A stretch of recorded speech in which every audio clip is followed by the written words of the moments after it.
வணக்கம், இது தமிழ் குரல். நான் உங்கள் பானு. தமிழக முதல்வர் மு.க.ஸ்டாலின் அவர்கள் லண்டன்ல இருக்க ஆக்ஸ்போர்ட் பல்கலைக்கழகத்துல தந்தை பெரியார் அவர்களுடைய திருவுருவப்படத்தை இன்னைக்கு செப்டம்பர் 4ஆம் தேதி திறந்து வைக்கிறாரு. ஏன் திடீர்னு பெரியாருடைய படத்தை ஆக்ஸ்போர்ட் பல்கலைக்கழகத்துல அவங்க திறக்கிறாங்க அப்படின்ற கேள்விகள் பல முன்வைக்கப்படுது. அதாவது சுயமரியாதை இயக்கம் தொடங்கப்பட்ட வருடம் அப்படின்றது 1925. இப்போ வருஷம் 2025.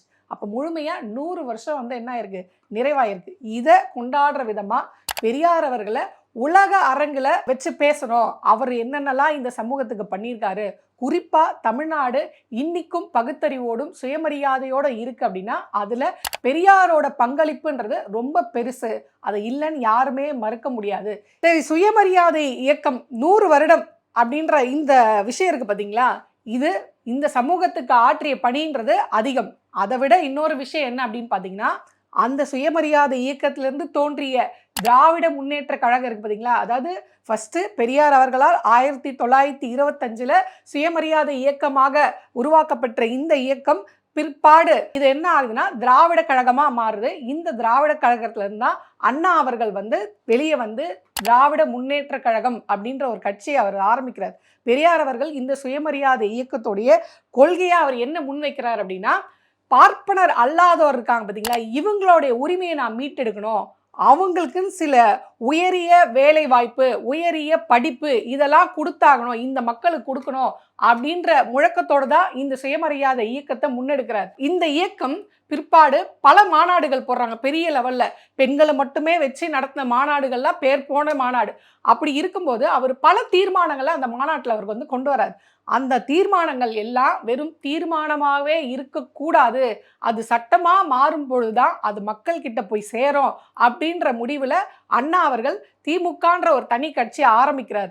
அப்படி என்ன திமுக பெரியார் இயற்றிய தீர்மானங்கள் எல்லாம் சட்டமா கொண்டு வந்தது அப்படின்றத வரலாற்று, திமுக வரலாற்றை நீங்க எடுத்து பார்க்கும்போது நம்மளுக்கு தெரியும்.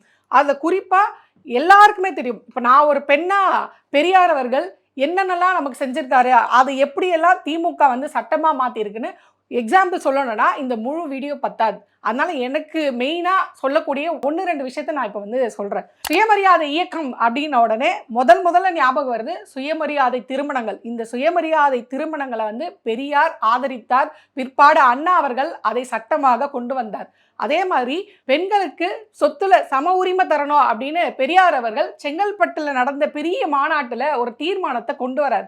அந்த தீர்மானத்தை கலைஞர் அவர்கள் சட்டமாக கொண்டு வரார். உங்க வீட்டுல அக்கா இருக்காங்களா, தங்கச்சி இருக்காங்களா, இனிமே உங்களுக்கு மட்டும் அந்த சொத்துல உரிமை இல்லை, அவங்களுக்கு அந்த சொத்துல உரிமை இருக்கு அப்படின்றத சட்டமா கொண்டு வந்தவர் தான் கலைஞர் அவர்கள். இது மட்டும் இல்லாம பெரியார் என்ன முன்வைக்கிறாருன்னா, பெண்களை படிக்க விடுங்க, அவங்கள படிச்சாதான் அவங்களுடைய வாழ்க்கையை அவங்களால பார்த்துக்க முடியும், அவங்களுடைய குறைஞ்சபட்சம் அவங்கள வாழ்க்கையை நடத்தி கொண்டு போற அளவுக்காக அவங்க சம்பாதிக்கணும், அதனால அவங்க கையில இருக்க கரண்டியை பிடுங்கிட்டு புக்கை கையில கொடுங்க அப்படின்னு சொல்றார். இப்போ இந்த தலைமுறையில திமுகவுடைய தலைவர், அதாவது சிஎம் ஸ்டாலின் இருக்காரு பார்த்தீங்களா, அதை நிறைவேற்றி காமிச்சிருக்காரு அப்படின்னு தான் சொல்லணும். ஏன் அப்படி நான் சொல்றேன் அப்படின்னா, அவர் புக்கு கொடுக்க சொல்றாரு இல்லையா, இவர் என்ன பண்றாருன்னா, நான் உங்களுக்கு புக்கும் கொடுக்குறேன், அதாவது இந்த திமுக அரசு உங்களுக்கு புக்கையும் கொடுத்து புதுமை பெண் திட்டம் அப்படின்ட்டு உதவித்தொகையும் கொடுத்து நீங்க போய் படிங்கம்மா, நான் உங்களுக்கு உதவி பண்றேன் அப்படின்னு படிக்க வைக்கிறார். இல்லை நான் ஊரில் இருக்கேன், கொஞ்சம் சிட்டியை விட்டு வெளியே இருக்கேன், எனக்கு இங்கேருந்து போய் காலேஜில் படிக்க கஷ்டமாக இருக்கு ஐயா அப்படின்னா, அதுக்காக பெண்கள் விடியல் பயணம் அப்படின்னு சொல்லி எல்லா பெண்களும் போய், அதாவது அந்த பஸ்ஸில் இலவசமாக ட்ராவல் பண்ணி போய் படிக்கவும் வழிவகை செஞ்சு வச்சிருக்கு இந்த அரசு. இல்லைங்க நான் படித்து முடிச்சுட்டேன், இப்போ சேலமில் இருக்க, சென்னைக்கு நான் வேலை செய்யணும், எங்கே தங்கி படிக்கிறதுன்னு தெரியல, அது மட்டும் இல்லாமல் ஒரு ரூம் எடுத்து என்னால் தங்கி செலவு பண்ணி வர சம்பாதித்து அதுக்கே நான் செலவு பண்ண முடியாது, இதுக்கு மேலே நான் வீட்டுக்கு அனுப்பணும், என் செலவை பார்க்கணும், என்ன பண்ணுறது தெரியல அப்படின்னு தவிச்சிட்டு இருந்த பெண்களுக்கு தோழியர் விடுதின்னு ஒன்று ஏற்பாடு பண்ணி கொடுத்து, இதில் தங்கிக்கோங்க, உங்களுடைய பாதுகாப்புக்கு இந்த அரசு உறுதி அப்படின்னு அந்த உறுதிமொழியும் கொடுத்தாரு. படிக்கிறதுக்கு புக்கும் கொடுத்து, படிக்கிறதுக்கு நிதி உதவியும் கொடுத்து, அதுக்கு மேலே படித்து முடித்த பிறகு வேலைக்கு போகிறதுக்கு, தங்கி வேலை செய்யறதுக்கு தோழியர் விடுதியும் செஞ்சு கொடுத்துருக்காரு. ஸோ இந்த அரசு என்றைக்குமே பெண் பிள்ளைகளோட படிப்புக்கும் சரி, வேலைக்கும் சரி, பாதுகாப்புக்கும் சரி நாங்கள் முன்னிக்கிறோம் அப்படின்ற தைரியத்தையும் அவங்க கொடுத்துருக்காங்க அப்படின்னு தான் சொன்னோம். இது மட்டும் இல்லாமல் அன்னைக்கு பெரியார் என்ன சொன்னார்னா, பெண்கள் வேலைக்கு போறது மட்டும் இல்ல, சீருடை பணியில அவங்க வரணும் அப்படின்னு ரொம்ப ஆசைப்பட்டார். அந்த கனவை நினைவாக்குனவர் கலைஞர் கருணாநிதி அவர்கள். அவங்க என்ன சொல்றாருன்னா, சீருடை பணியா, பெண் போலீஸாரை நாங்கள் உருவாக்குறோம் அப்படின்னு இந்தியாவிலே முதல் முறையில் பெண் காவலர்களை உருவாக்கிய பெருமை கலைஞர் அவர்களை தான் சாரும். அது மட்டும் இல்லாமல் அரசு வேலைகள் இருக்குது பார்த்தீங்களா, இந்த வேலையில் கட்டாயம் பெண்களுக்கு 30% இடஒதுக்கீடு கொடுக்கணுன்ற சட்டத்தை அவர் கொண்டு வந்தார். இப்போ எதுவுமே வழி இல்லை, நீங்கள் 30% அவங்களுக்கு இடஒதுக்கீடு பண்ணிட்டாங்க, கொடுத்து தான் ஆகணும் அரசு வேலை அப்படின்ற கட்டாயத்துக்கு இனி யாரும் இதை மாற்றிட முடியாதுன்ற அந்த நிலைமைக்கு அவர் கொண்டு வந்து நிறுத்திட்டார் அரசையே. ஆனால் இப்போ இருக்க கரண்ட் சிஎம் தமிழக முதல்வர் ஸ்டாலின் அவர்கள் கலைஞர் அவர்கள் கொண்டு வந்த அந்த 30% இருக்குது பார்த்தீங்களா, அதை ஒரு படி மேலே போய் உயர்த்தி 40% நீங்கள் வந்து இடஒதுக்கீடு கொடுக்கணும், அரசு வேலைகளில் பெண்களுக்கு 40% இடஒதுக்கீடு கொடுக்கணும் அப்படின்ற அதிரடியான மாற்றத்தை முன்னோக்கி கொண்டு போகிறார். இது மட்டும் இல்லாமல் பெரியார் என்ன ஆசைப்பட்டார்னா, பெண்கள் படிக்கணும், வேலைக்கு போகணும், மூணாவதா அரசியலில் அவங்களுடைய பங்கெடுப்புன்றது அதிக அளவில் இருக்கணும், பெண்கள் ரொம்ப முன்னோக்கி சிந்திக்கக்கூடிய அளவில் அவங்க வளர்ந்து வரணும் அப்படின்னு நினச்சார். அந்த கனவையும் நனவாக்கியது திமுக தான் அப்படின்னு சொல்லணும். ஏன்னா 50% இடஒதுக்கீடு இந்த லோக்கல் பாடி எலெக்ஷன் இருக்குது பார்த்தீங்களா, இந்த லோக்கல் பாடி எலெக்ஷனில் பெண்களுக்கு 50% இடஒதுக்கீடு பண்ணி கொடுத்தது இந்த திராவிட முன்னேற்ற கழகம். இந்த பெருமை வேறு எந்த கட்சியும் சாராது, அவங்களுக்கு மட்டும்தான் சாரும். ஸோ பெண்களுக்கு இவ்வளோ தூரம் அவங்க வந்து பண்ணியிருக்காங்க. இப்போ நான் இவ்வளோ தூரம் இதெல்லாம் சொன்னேன் பார்த்தீங்களா, பெண்களுக்கு அவங்க இதை பண்ணாங்க அதை பண்ணாங்க, இதெல்லாம் வந்து ஏதோ நீங்கள் அடிச்சு விட்றீங்க, இதுக்கு என்ன சாட்சி அப்படின்னு கேள்வி கேட்கலாம். சுயமரியாதை இயக்கத்துடைய மிக முக்கியமான கொள்கை பெண்ணுரிமை தான். இந்த பெண்ணுரிமையை இந்த நாள் வரைக்கும் கிட்டத்தட்ட 100 வருஷம் ஆயிடுச்சுன்னு சொல்கிறோம் இல்லையா, இது நாள் வரைக்கும் கையை பிடிச்சி கூட்டிகிட்டு வந்ததுன்னு சொல்லுவாங்க. அந்த மாதிரி இவ்வளோ தூரம் ட்ராவல் பண்ண வச்சு இன்னைக்கு இவ்வளோ முன்னேற்றம் பண்ணியிருக்கு திராவிட முன்னேற்ற கழகம் அப்படின்னா அதை வந்து இவங்க ப்ரூஃப் கேட்பாங்க, அப்படி என்ன பண்ணியிருக்காங்க அப்படின்னு.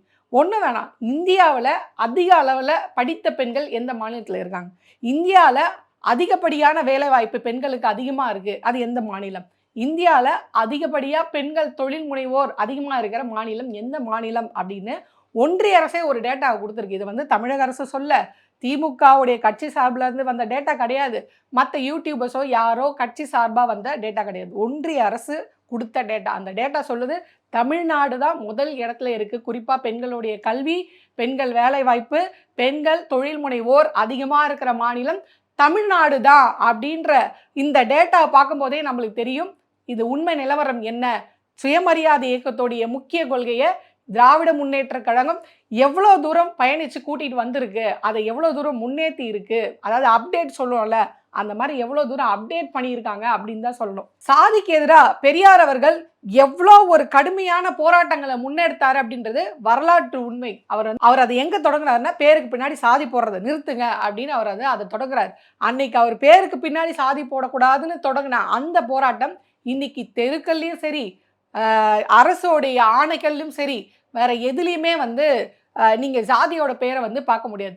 நான் உதாரணத்துக்கு ஒரு அனுபவம், நானே பர்சனலாக என்ன அனுபவப்பட்டேன்னா, எனக்கு காலேஜ் டேஸில் வெஸ்ட் பெங்காலை சேர்ந்த ஒரு தோழி உண்டு. அவங்க வந்து தம் பேரை எனக்கு இன்ட்ரடியூஸ் பண்ணும்போது அனிஷா கோஷ் அப்படின்னு தான் அவங்க வந்து இன்ட்ரடியூஸ் பண்ணாங்க. எனக்கு அதை பற்றி தெரியாது, பேருக்கு பின்னாடி இந்த மாதிரி கோஷ் அப்படின்றது அவங்க எந்த சமூகத்தை சார்ந்தவர்கள்ன்றதை குறிப்பிடுறதா எனக்கு அப்போ தெரியாது. அப்போ நான் என் பேரை சொல்லும்போது பானு புண்ணியக்குடி அப்படின்னு நான் வந்து சொல்கிறேன்.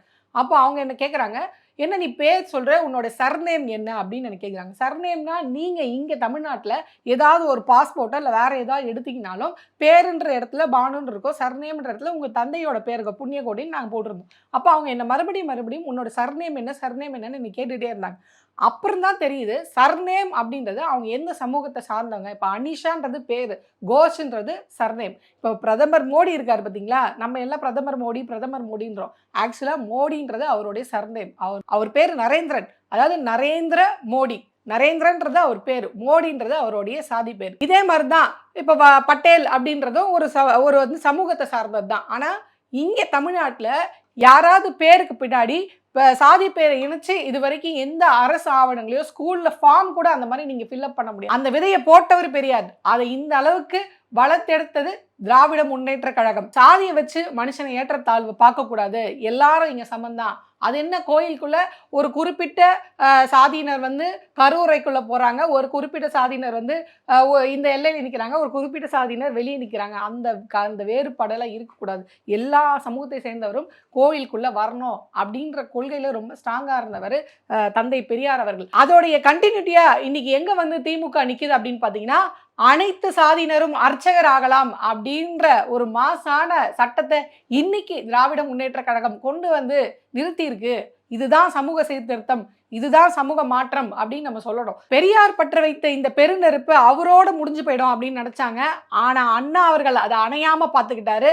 கலைஞர் அவர்கள் அதை வளர்த்தெடுத்தாரு. இன்னைக்கு அது அவர் ஸ்டாலின் அவர்கள் கையால இன்னும் கொழுந்து விட்டு எரிஞ்சிட்டு இருக்கு அப்படின்னு தான் சொல்லணும். அதாவது இந்த சமுதாயம், நான் இதுக்கு முன்னாடியே சொன்ன மாதிரி, சாதி மறுப்புலையும் சரி, படிப்புலையும் சரி, பெண் உரிமையிலையும் சரி, சுயமரியாதையிலும் சரி, தமிழ்நாடு இந்த அளவுக்கு மற்ற மாநிலம், இந்தியாவில் இருக்க மற்ற மாநிலத்தை விட தமிழ்நாடு முன்னேறி இருக்கு அப்படின்னா அதுக்கு பெரியாருடைய சுயமரியாதை இயக்கம் பெரிய பங்கு வகித்திருக்கு. அதை சட்டப்பூர்வமாக மாற்றி மக்களுடைய நலத்திட்டங்களாக மாற்றி இந்த தலைமுறை வரை கொண்டு வந்து சேர்த்திருக்க இந்த வேலை இருக்கு பார்த்தீங்களா, இதுல திமுகவுடைய பங்குன்றது பெருசு. அதை வந்து யாருமே மாற்ற முடியாது. இது மட்டும் இல்லாமல் இந்தியாவிலே, அதாவது பீகார்லேருந்து வடநாட்டிலேருந்து மற்ற மாநிலத்திலேருந்து இங்கே வராங்க பார்த்தீங்களா, அவங்களாம் ஒரு விஷயத்த மறுபடியும் சொல்கிறாங்க. எங்களுக்கு வந்து இது சிங்கப்பூர் மாதிரி தமிழ்நாடு அப்படின்றது. இங்கே மருத்துவமும் சரி, படிப்பும் சரி, மற்ற எல்லா இதுவுமே வந்து ரொம்ப அதிகமாக இருக்குது. எங்களுக்கு இந்த அடிப்படை வசதி கூட அங்கெல்லாம் கிடையாது. ஆனால் இந்த பாஜக மாதிரியான அரசு என்ன பண்ணிட்டு இருக்கு, தமிழ்நாடு முன்னேறல, திராவிட கட்சிகள் வந்து தமிழ்நாட்டை ஒழிச்சிருச்சு, அழிச்சிருச்சு அப்படின்னு பொய்யான பிரச்சாரத்தை பண்ணிட்டு இருக்காங்க. இதெல்லாம் சித்தரிக்கப்பட்ட ஒரு பொய் அப்படின்றத அந்த அரசே வெளியிடுற இந்த டேட்டாவை எடுத்து பார்த்தீங்கன்னா தெரியும். சுயமரியாதை இயக்கம் தொடங்கப்பட்டு 100 ஆண்டுகள் ஆயிடுச்சு. இன்னும் 100 ஆண்டுகள் ஆனாலும் இந்த திராவிட கொள்கையும் சரி, இந்த பெரியார் கொள்கையும் சரி யாராலையும் அழிக்க முடியாது அப்படின்றது தான் நிதர்சனமான உண்மை.